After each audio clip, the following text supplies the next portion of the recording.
Welcome into this episode of Coach's Corner. Jordan Woodruff with you. This episode brought to you by Willie's Wash, and we're joined by girls wrestling coach Richard Agee today. And Coach, good to have you along. Thank you. Thanks for having me. Yeah, so we are in the midst of wrestling, and I know we're going to have. I don't know if wrestling takes the break. Maybe sometimes other sports do during the holiday time. Everybody will get a little bit of a break, but I would imagine coming up, it's an important. You got some more duels coming up, but still at the same time, once you get to that break, it's a very important time as far as setting the tone for what you want to accomplish in 2025. Yeah, right after the break, we have our deadline on certifying wrestlers at weights and keeping them on the mat, keeping them fresh, maintaining the weight, and that's a good time to try to close the gap on people or try to widen the gap on others. Staying ahead of the game. So the break, Christmas break, Thanksgiving break, we have a lot of workouts there. Yeah, and girls wrestling, we've talked about the growth over the years, and we're seeing that growth, I think, right here in Ponca City, especially at the younger ages, right? Yeah. 2 years ago we had one junior high girl. Last year we had, six maybe. I think we're up to 30 something girls in the junior high program. It's growing. Matter of fact, they've got two dual wins. They've got 2 wins under their belt, and I see a lot of positive attitude with them and trying to move forward. Yeah. So you've coached wrestling and been a coach for a long time, and we talked about it last year, first year coaching girls, the different experience. But what have you learned now after having maybe a year of coaching girls wrestling under your belt? I've learned more than we got time to talk about. But some of the key things that you think you've learned.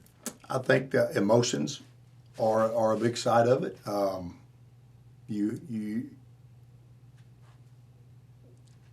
The emotional side of it, I think the girls really want people to know how hard they work, how hard they train.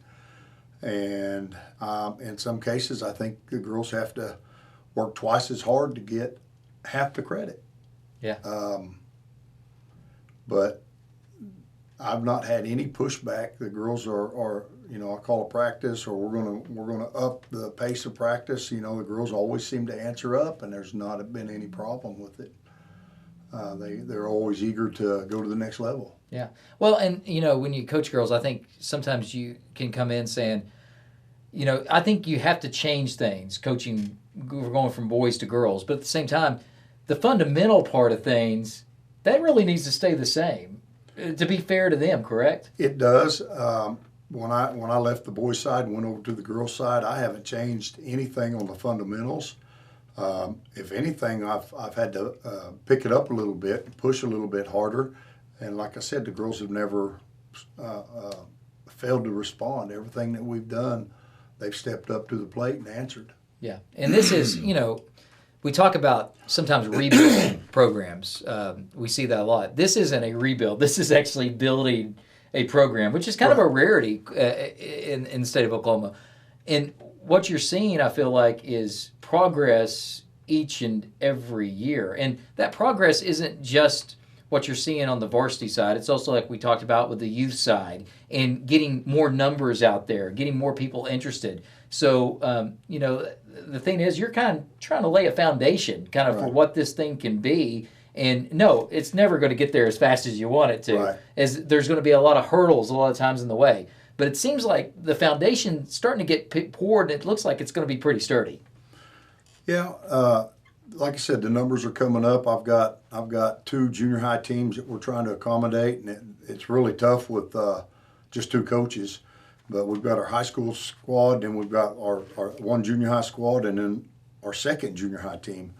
And so trying to get each team to tournaments and stuff, the numbers are coming up. We've gone down many different avenues trying to find another coach. But yeah, the numbers are coming up. The expectations are there. The girls don't miss practice. They want to be there. And, we started with 60 girls this year. Wow. And I think we're down to somewhere in the neighborhood of 40. Which, I mean, even that's a natural thing to happen with wrestling, right? I mean, Sure, that sure. you always start out with big numbers, and you need to start out with big numbers because they're always kids have other things going on. It's harder maybe than they thought, and they kind of call themselves, correct? Right, and I my hats off. I applaud those girls that did come out and give it a shot. And I say, hey, this isn't for me. And Right. hey, I appreciate you coming out. I have some of them that still come by. Hey, y'all did good last night, and there's no animosity there. They just knew that wasn't for them. But yeah, we started with 60, and we're down to a neighborhood of 40. Next year, I hope to maybe we start with 70. Yeah. See where that goes. But yeah, we're getting more and more interest into the sport right here in Ponca City. Got a lot of parents that don't have kids wrestling that come out and watch. We got a lot of teachers that have come out and said, hey, I never have liked wrestling, but I really like watching the girls, and so we're just trying to grow wrestling. Yeah. Well, let's talk about the varsity team a little bit. As this varsity team, and like I said, you're trying to grow things. And you got some girls that already have wrestled pretty good this year, and you got high hopes of getting some qualified for state and seeing if a few girls can't make them a run. Yeah, I think we're going to move some freshmen up into the lineup. We got some young girls that will be real close. I've got Marley Arbona, who's going to. I feel like she's a qualifier again. Got Oakley Hunt, just missed it by a little bit last year. We got some other freshmen that we can put up in those middle weights, and then we get up there to 155 with Nevaeh Hepler. Nevaeh's working hard for us. Then we got last year's qualifier, Isabel Herrera. She's working hard in the room. And then we got another girl that's at 190, and that's Fiona Schalk, and Fiona's working for us.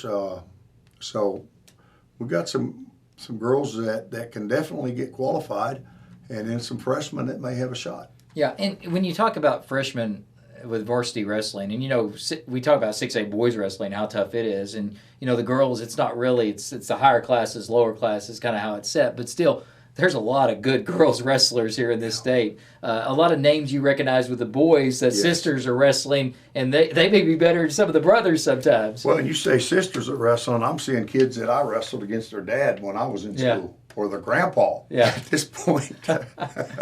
But yeah, a lot of familiar names, and it's just opened an avenue, and man, is it attracting a lot of girls. Yeah. Well, how do you balance, when you talk about freshmen and putting them up? I mean, you want to wrestle the best, don't get me wrong. And it's important if you can get those freshmen to get experience. But there's also the balance of you don't want to put them in a situation that they're maybe not ready for yet. So how do you balance that as a coach? Well, I have a term that I use, I don't want to take Boy Scouts to Vietnam. I don't want to throw them in the heat and the fire. But I got to pick and choose where they can go, how we can go compete, just to get them started.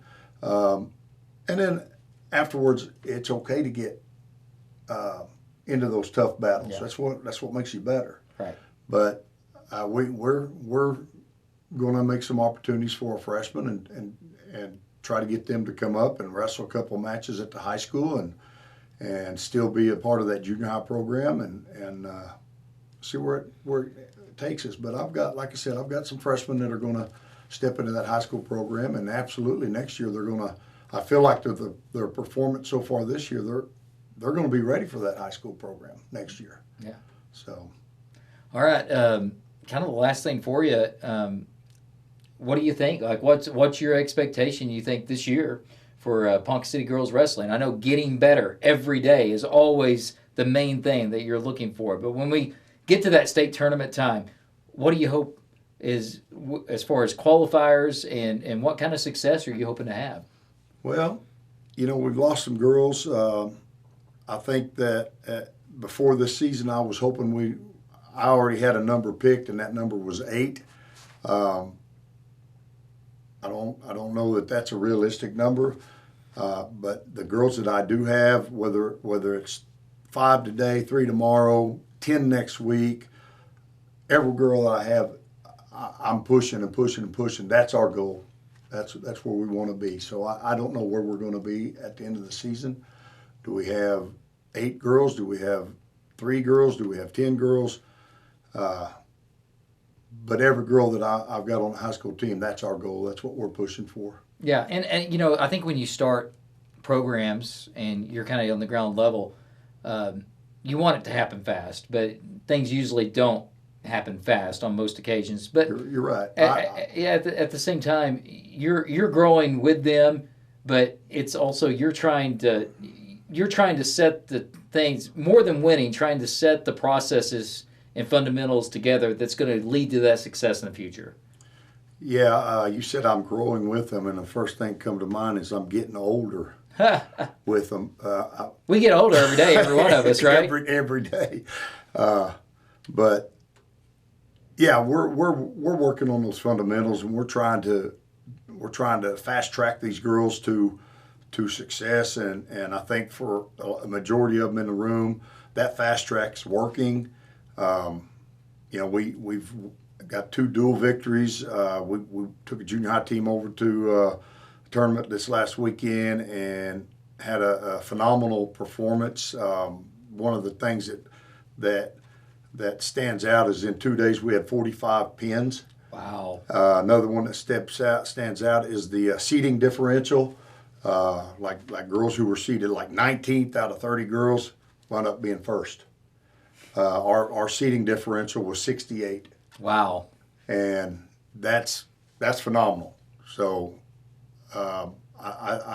you see, you get winning like that, your seating differential ain't going to be that big later, all right? You're right. Which is a good thing. And that's okay. I don't look at wins and losses. I could care less about wins and losses. If a girl can go out and learn to perform what we're doing in the room, the maneuvers, the techniques, getting into a situation and winning each situation, it's about performance. And for the tournament performance we had this weekend, I was extremely proud of the junior high girls.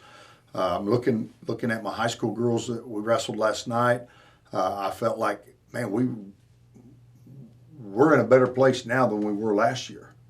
And so I feel like everything's moving forward. Yeah, and it's great to hear. Well, Coach, really appreciate the time. Best of luck this season. We'll talk to you again in the new year. Merry Christmas to you.